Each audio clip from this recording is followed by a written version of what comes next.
요한일서 5장. 예수님께서 그리스도이심을 믿는 사람은 모두 하나님의 자녀입니다. 아버지를 사랑하는 사람은 또한 그분의 아들도 사랑합니다. 우리가 하나님의 자녀들을 사랑한다는 것을 언제 알 수 있습니까? 그것은 우리가 하나님을 사랑하고 하나님의 명령을 지킬 때에 알 수 있습니다. 하나님을 사랑한다는 것은 그분의 명령을 지키는 것을 의미합니다. 하나님의 명령은 우리가 지킬 수 없을 만큼 그렇게 힘든 것이 아닙니다. 하나님의 자녀라면 누구나 다 세상을 이길 힘을 갖고 있습니다. 세상에 대해 이길 수 있는 승리는 우리의 믿음에 있습니다. 그러므로 세상을 이길 수 있는 사람은 예수님께서 하나님의 아들이심을 믿는 사람인 것입니다. 예수 그리스도는 물과 피로 오신 분이십니다. 그분은 단지 물로만 오신 분이 아니라 물과 피로 오셨습니다. 그리고 성령께서 이것이 사실임을 말씀하시고 계십니다. 성령은 곧 진리입니다. 그러므로 증언하는 세 증인이 있으니 곧 성령과 물과 피입니다. 이 셋의 증언은 서로 일치하고 있습니다. 사람들이 어떤 것이 사실이라고 말할 때 우리는 그것을 믿습니다. 하물며 하나님께서 말씀하신 것은 더욱더 중요하지 않겠습니까? 하나님께서는 당신의 아들에 관한 진리를 우리에게 말씀해 주셨습니다. 하나님의 아들을 믿는 사람은 하나님께서 말씀하신 진리를 가지고 있는 사람입니다. 하나님을 믿지 않는 사람은 하나님을 거짓말쟁이로 만드는 것입니다.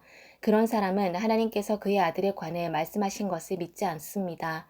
하나님께서 우리에게 말씀하신 것은 하나님이 우리에게 영원한 생명을 주셨다는 것과 이 생명이 바로 그의 아들 안에 있다는 것입니다. 누구든지 아들을 믿는 사람은 이 생명을 가지게 됩니다. 그러나 하나님의 아들을 믿지 않는 사람에게는 생명이 없습니다.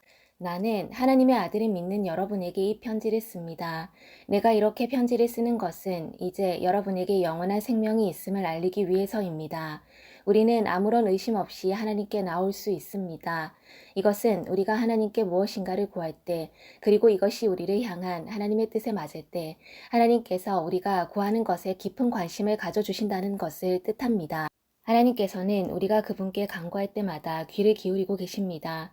그러므로 우리는 우리가 구한 모든 것들을 그분께서 주시리라는 것을 알 수 있습니다. 그리스도 안에서 어떤 형제가 죄 짓는 것을 보거든, 그리고 그 죄가 영원한 죽음에 이르게 할 만한 죄가 아니라면 그 사람을 위해 기도해야 할 것입니다. 그러면 하나님께서 그 형제를 살려주실 것입니다. 나는 지금 영원한 죽음까지는 이르지 않을 그런 죄를 지은 사람들에 관해 이야기하는 것입니다. 죽을 만한 죄가 분명히 있습니다. 내가 말하는 것은 그런 죄를 위해서까지 기도하라는 것은 아닙니다. 잘못 행하는 것은 다 죄지만 영원한 죽음에 이르지 않는 죄도 있습니다. 하나님의 자녀가 된 사람은 계속해서 죄를 지을 수 없다는 것을 우리는 알고 있습니다. 하나님의 아들이 그를 지켜주심으로 악한 자도 그를 해칠 수 없습니다. 우리는 우리가 하나님께 속하였음을 분명히 알고 있지만 이 세상은 악한 자가 지배하고 있습니다. 하나님의 아들이 오셔서 우리에게 깨달을 수 있는 능력을 주셨기에 이제 우리는 진리이신 하나님을 알 수 있게 되었습니다. 우리의 생명은 참되신 하나님, 곧 그분의 아들 예수 그리스도 안에 있습니다. 그는 참 하나님이시며 영원한 생명이십니다. 그러므로 사랑하는 자녀 여러분, 여러분 자신을 우상으로부터 멀리하도록 지키십시오. 아멘.